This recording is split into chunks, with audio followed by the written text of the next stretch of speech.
Hola, hola, un saludo muy especial. Bienvenidos a Sinergia Informativa, un programa que está hecho para personas inteligentes, interesantes y calificadas como usted. Información política y administrativa que tiene que ver con todos los momentos de nuestra vida. Todos, no hay ninguno.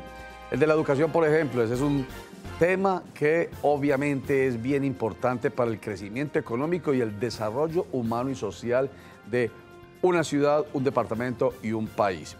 Y siempre junto yo la expresión crecimiento económico con desarrollo humano y social, porque no vale de nada que un país sea próspero económicamente si esa prosperidad no va de la mano de ese desarrollo humano y social, piensen ustedes específicamente en nuestro país, pensando en que el ser humano es el más importante.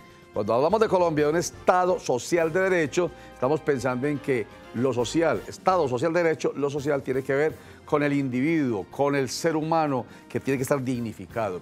Y con educación se logra en gran parte eso. Siempre hemos dicho que la educación es la trampa de la pobreza. Familia que pone a trabajar a sus hijos, dice que para que les ayuden a salir de la pobreza, esa familia seguirá pobre eternamente. En cambio, cuando empieza a poner a estudiar a sus muchachos, ya dio el primer paso para romper esa trampa y salir de la pobreza. ¿O no es así? Omar Arango, fiscal de la Asociación de Institutores de Antioquia, ADIDA, bienvenido.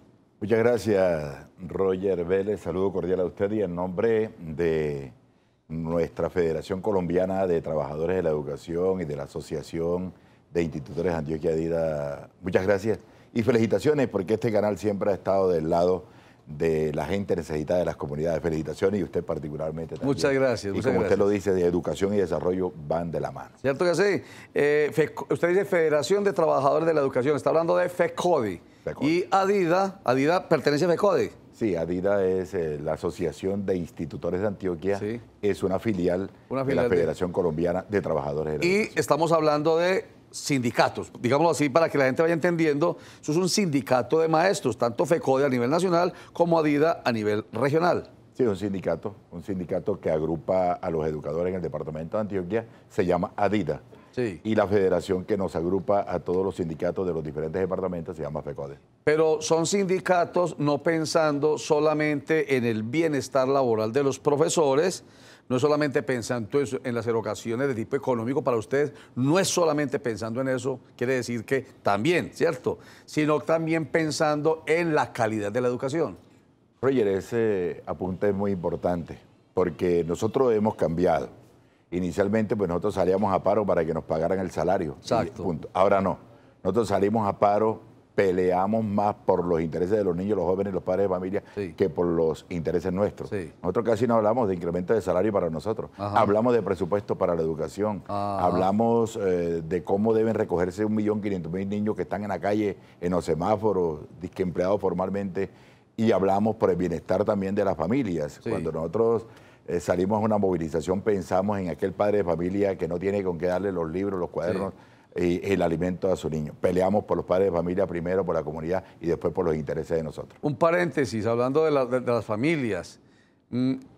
Acabamos de escuchar una noticia aterradora en el Valle del Cauca de un padre de familia que golpeó, agredió con, según medicina legal, una incapacidad de 8 días a un profesor porque su hijo perdió el año. Entonces, es un llamado de atención y lo aprovecho a usted, Omar Arango, porque la responsabilidad de la buena educación en nuestro país no es solamente de los educadores.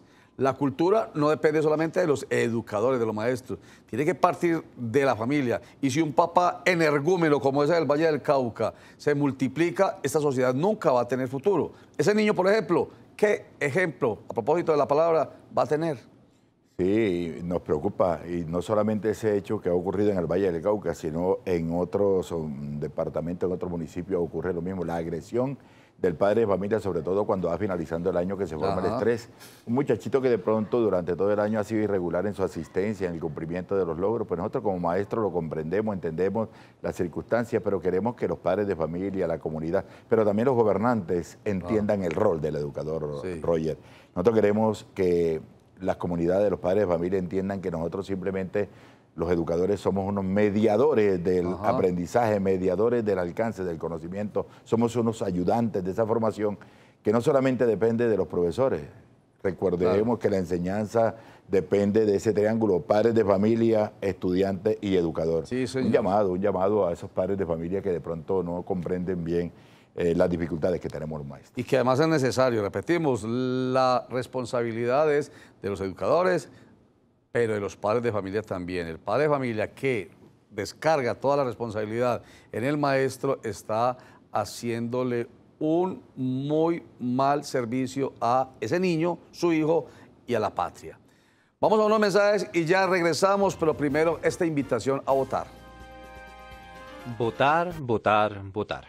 Siempre nos piden que lo hagamos, pero ¿por qué? Bueno, he aquí 5 razones. Comencemos por lo obvio. 1. Las personas que elegimos con el voto toman las decisiones que marcan el rumbo del país. En esa medida, el voto tiene consecuencias directas sobre nuestra vida cotidiana. 2. No es la mayoría la que elige, sino un pequeño porcentaje de la población. Hagamos las cuentas de cómo han funcionado las elecciones presidenciales de los últimos 20 años para que vean. El 100% son más de 30 millones de electores. Colombia tiene más habitantes, pero estamos hablando de aquellos que tienen derecho a votar. La cuestión es que solo se presentan a las urnas entre el 40 y el 50% de esos 30 millones. Eso quiere decir que los candidatos que pasan a segunda vuelta con el 25% de los votos, en realidad pasaron con el 10% del apoyo de todas las personas que podían votar. Luego viene la segunda vuelta, que implica un voto estratégico, y resulta que el 25% de los votos posibles es suficiente para elegir a un presidente. Y ese es el caso de la elección más grande del país. Hay alcaldes que son elegidos con un porcentaje todavía menor. Esta gráfica es bastante nociva y votando es que podemos cambiarla. Pero yo no creo en los políticos y no me gusta ningún candidato. Ah, bueno, eso nos lleva a 3. Hay mecanismos para manifestar nuestro descontento. Puede que tú tengas argumentos implacables para desconfiar de cada uno de los candidatos o inclusive de la política en general. Pero si no votas, los demás no tienen cómo enterarse de eso. Hay tanta gente a la que le da pereza salir de la cama que el abstencionismo se interpreta no como una postura política, sino como apatía. ¿No te gusta ninguno de los candidatos? ¿En serio? ¿Ninguno? Vota en blanco. Eso es un mensaje claro y tiene el potencial de cambiar el modo en que hacemos política en este país. Por cierto, el voto en blanco no se suma a ningún candidato, eso es un mito. 4. Entre más gente participa, más difícil es hacer trampa en las elecciones. Hay muchas personas que no votan con el argumento de que la política está llena de corrupción. La paradoja es que la corrupción es mucho más viable gracias al abstencionismo. Es más fácil y más barato robarse una elección cuando son pocos votos los que eligen y además cuando nadie está mirando. De hecho, uno de los delitos electorales clásicos es usar el número de cédula del que no fue a votar. Entonces, si elegir a un candidato no te motiva lo suficiente, ¿qué tal la idea de arruinarle la fiesta a los que hacen trampa? Finalmente, 5. El acto de salir a votar va más allá de las cifras. Suele decirse que un voto no es suficiente para inclinar la balanza, pero tal vez estamos mirando la situación desde la perspectiva equivocada. El hincha de fútbol, por mucha barra que haga, no tiene cómo alterar el resultado, pero igual va al estadio y apoya a su equipo. ¿Por qué? Porque le importa. Con la democracia pasa lo mismo. No se trata solo de influir en el resultado, se trata también de participar en un evento que nos convoca. La gracia de participar en una elección es que nos invita a pensar concienzudamente sobre el tipo de lugar en el que queremos vivir. Nos ponemos a hablar con nuestros amigos y con personas que piensan diferente, nos enteramos de todas las cosas que pasan en el país, y eso, a su manera, tiene mucho más impacto que cualquier voto en particular. Entonces, sí, vale la pena votar, y también vale la pena compartir este video.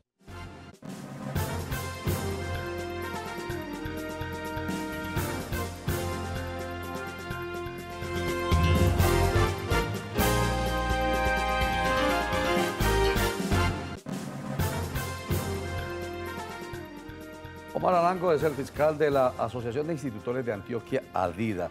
Antes de cambiar el tema que veníamos tratando sobre la violencia contra los profesores, ¿qué piensa usted, Omar? Y en nombre suyo, imagino que muchos pensarán como usted en la Asociación de Institutores de Antioquia, ADIDA, sobre la idea de Donald Trump, presidente de los Estados Unidos, de armar a los profesores para repeler a los locos que lleguen a cometer delitos como homicidios masivos como el de la Florida, en el que murieron 17 personas hace días.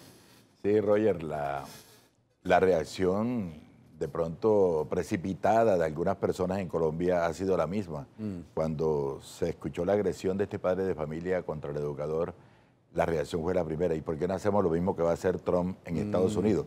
No, nosotros como sindicato, como FECODE, como Adidas, no patrocinamos ese tipo de reacciones. Nosotros más bien llamamos a los violentos a que le bajen y nosotros a rechazar las armas porque precisamente por eso estamos, estamos con los acuerdos de paz. Claro. Queremos pacificar estas comunidades, ya estamos cansados de tanta violencia. Nosotros como sindicato y como educadores que lo somos, llamamos antes por el contrario a desarmar nuestros espíritus porque hay gente muy violenta. No, nosotros creemos que ese presidente de los Estados Unidos es un loco. Nosotros no estamos de acuerdo con esa medida, Roger. Muy bien. El problema de la educación en Colombia, dicen ustedes, es el de la financiación. Por eso están proponiendo una reforma constitucional, reformar los artículos 356 y 357 de nuestra Constitución Política de Colombia. ¿En qué sentido? ¿Qué es lo que buscan? Claro, esos artículos que usted menciona son los que hablan precisamente del manejo de los ingresos, las transferencias de los ingresos de la nación, de los recursos de la nación para saneamiento básico, agua potable, salud. Sí. Eso quedó con la reforma, con el acto legislativo 01 del año 2001, Ajá. y que luego fueron reglamentados con la ley 715, sí, que es la que tiene que ver con las transferencias de recursos para los departamentos, para los entes territoriales. Es el Sistema General de Participaciones. Sistema General de Participaciones, que antes se llamaba situado fiscal, que Ajá. el situado fiscal nosotros lo valoramos porque fue algo bueno. Sí. Algo que garantizó la plata para la educación, sobre todo para los salarios de los maestros, para el sostenimiento de las instituciones educativas. Pero ahora con el paro, el primer punto del acuerdo, que es lo que nos ha motivado a estar en paro. Porque te recordemos, hubo un paro el día 21 de febrero de 24 horas. Entonces, en ese sentido, le doy la palabra nuevamente, este paro fue para insistir mucho en que hay que solucionar el problema de la financiación. Sí, da lástima decirlo. Hacer nosotros un paro para que los gobernantes cumplan la ley, para que cumplan la constitución política. Firmamos unos acuerdos en el año 2015, firmamos otros acuerdos en el año 2017, después de ese paro exitoso con participación de las comunidades educativas, donde se sacó algo muy importante, y es que el gobierno dedicara recursos para la alimentación de los niños, para el transporte escolar, para la salud de los colombianos. Sí. Y el gobierno no ha cumplido. Y fue firmado por el propio presidente de la República, el doctor Juan Manuel Santos, sí, y no nos ha cumplido. Y nosotros como FECODE podemos demostrar que es cierto, que nos sentamos con el gobierno, pero el gobierno no negocia. Una cosa es sentarse y otra cosa es negociar y comprometerse a hacer lo que tiene que hacer. Y el gobierno no quiere hacer la reforma estructural constitucional de la cual usted habla y que sería la que daría solución a muchos problemas históricos que tiene la educación colombiana. Yo no entiendo. Entonces ustedes dicen reformar, por ejemplo, el artículo 357 de la Constitución Política de Colombia, que dice en uno de sus apartes que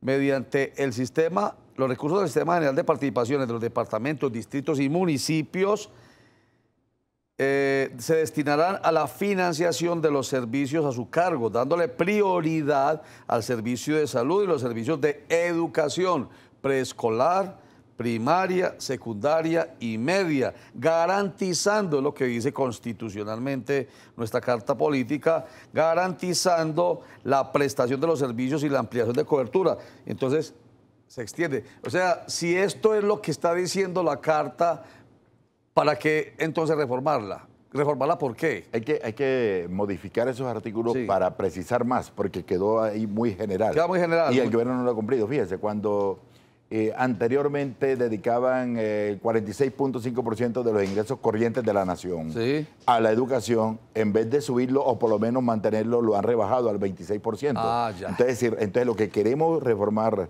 en los artículos 356 y 357 es la seguridad, que haya una seguridad de transferencias de los ingresos corrientes de la nación, del presupuesto general de la nación, una dedicación exclusiva y fija, constitucionalmente determinada, para la educación, para poder tener una educación de calidad. O sea, entonces no decirlo tan general, garantizar. La palabra es muy bonita y puede con todo.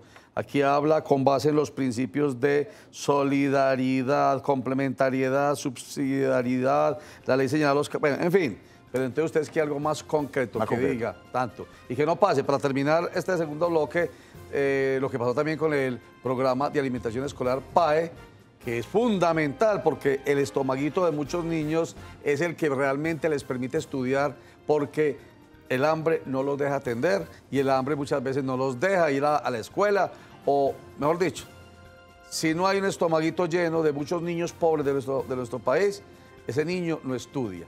Entonces, ahí se redujo en un 50% casi ese país. Claro, ese punto es básico. Inclusive los gobernadores, los secretarios de educación de los diferentes departamentos se unieron con nosotros. Sí. Ya produjeron un comunicado y salieron con cartelitos y todo. Sí. El secretario de Educación departamental, hay que reconocerle eso, se puso la camiseta a exigirle al gobierno nacional que le mantenga los cupos para los restaurantes escolares. Ajá. Y el gerente de Maná, acá en el departamento de Antioquia, está solidario y da la información. Se han perdido en 2 o 3 años alrededor de 75.000 cupos, en vez de aumentarlo, porque la población, los niños aumentan y el hambre de los niños en las instituciones educativas aumenta. Los niños desmayados por hambre aumentan en las instituciones educativas. Muy bien, entonces, la financiación, uno de los temas más importantes de la Asociación de Institutores de Antioquia Vida, razón por la cual hizo el paro de 24 horas y espera que el gobierno les cumpla lo acordado en el paro, después de las negociaciones del paro del año 2017, ¿no? Claro. ¿Iba a decir algo rápidamente, cortico? Sí, claro, hubo un resultado ya del paro del 21. Ya el gobierno llamó a negociaciones. El próximo lunes se van a sentar FECODE y gobierno a hablar de la financiación de la educación, de esta reforma, a ver cómo la vamos a materializar. Vamos a hablar del recorte de presupuesto, de los decretos que está publicando unilateralmente el gobierno y de un tema que también nos crea problema, una evaluación de carácter diagnóstico formativa que le están haciendo los educadores justamente del 1278. Entonces, el 26 de febrero se reúnen los maestros con el gobierno nacional como consecuencia del paro de 24 horas, resultados concretos para buscarle, ojalá de manera permanente, solucionar el problema de la educación del país. Vamos a unos mensajes, ya regresamos, pero antes, otra invitación a votar. En una caja de huevos. 9 de esos huevos no pueden votar. 13 se abstienen y deciden no hacerlo, y 8 votan.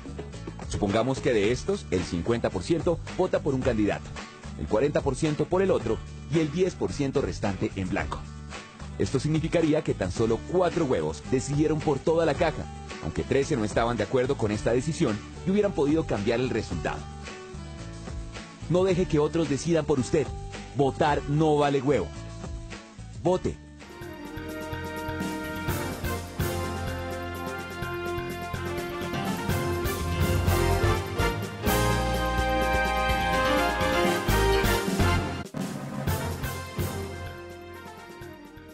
El derecho del voto es un derecho que nada ni nadie puede quitarles a los ciudadanos.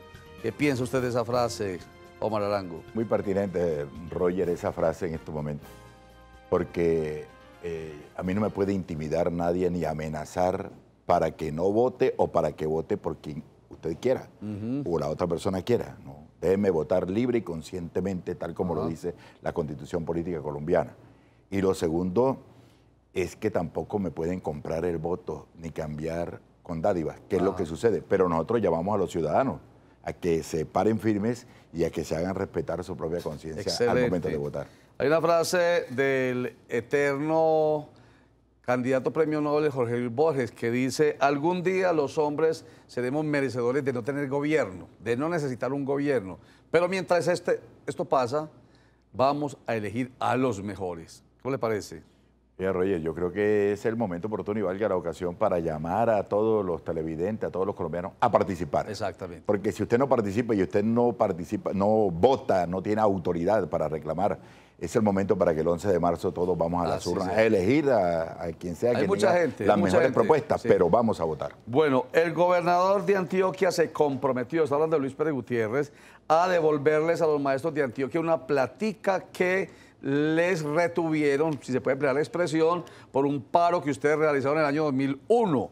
Han pasado 16 años desde entonces y ninguno de los gobernadores hasta el momento ha cumplido con esa necesidad y ese deseo de ustedes de que le devuelvan la platica. El gobernador dice que es posible, Luis Pérez. Sí, yo creo que tenemos la esperanza en el doctor Luis Pérez Gutiérrez, pero preocupado porque se va agotando el tiempo. El doctor Luis Pérez Gutiérrez manifestó su voluntad en tiempos de campaña de cumplir con esa petición de los educadores. Sí. En el 2001 participamos de un justo paro para precisamente pedir más plata para la educación, saneamiento básico, agua potable. Y nos descontaron los dineros. En todos los departamentos ya devolvieron la plata a los educadores porque fue que recuperamos los días. Ah, pero es que ya las devolvieron en los otros 70 departamentos. Todos los departamentos. O sea, el que está quedado es Antioquia. Está quedado Antioquia. Ah, bueno. Y con un gran problema, la plata estaba en el IDEA, ya hoy la plata no está en el IDEA, pero Antioquia, ayer veíamos en rendición de cuentas, Antioquia está bollante, tiene plata. Pero me llama la atención que usted haya dicho que la Secretaría General del Departamento de Antioquia, que es la que tiene que ver con temas jurídicos, ya se reunió con ustedes a petición del gobernador para demostrar que eso es legal. Pero ¿y entonces para qué se pierde tiempo si 31 departamentos de 32 ya cumplieron? Eso es más que legal entonces. Nosotros le hemos dicho... ¿O están equivocados 32 departamentos? Nosotros le hemos dicho al señor gobernador que ahí está el blindaje. Ya el mejor blindaje es que muchos gobernadores pagaron, todos los gobernadores pagaron, incluyendo a Angelino Garzón, y ninguno está preso ni tiene la Procuraduría investigándolo. Entonces le dijimos, señor gobernador, ese es el mejor blindaje que usted tenga. Claro. No le dé miedo y nosotros ayudamos a salir de la cárcel si lo meten a la cárcel, pero que devuelva los dineros. ¿Hay jurisprudencia al respecto? Claro, hay muchas sentencias y en buena hora nos reunimos hace 2 días. Queremos decir que el capítulo no está cerrado. Se reunió la jurídica, el doctor Carlos Arturo Piedradita con el doctor Jorge Humberto Valero y vamos por buen camino. Se va a hacer un documento, ya no vamos a consultar más al Ministerio de Educación, Trabajo. Ya tenemos los conceptos y con las sentencias que haya sobre el tema creemos que esa plata se puede devolver. Y otro temita, que el señor gobernador nos pague las primas departamentales. Enseguida.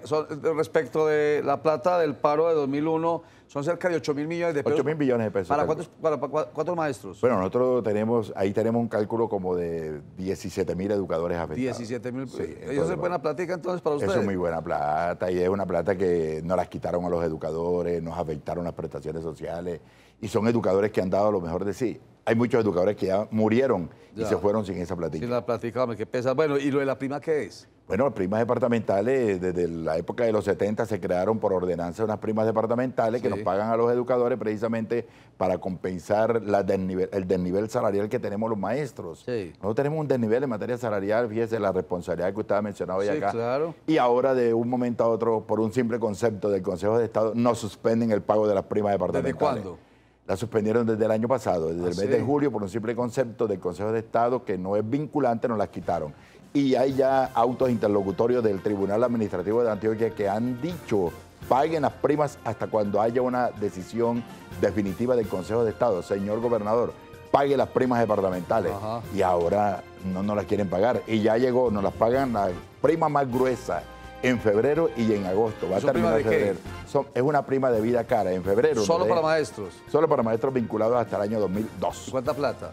La mitad del salario. A cada educador nos pagan la mitad del salario en febrero y la mitad del salario en agosto.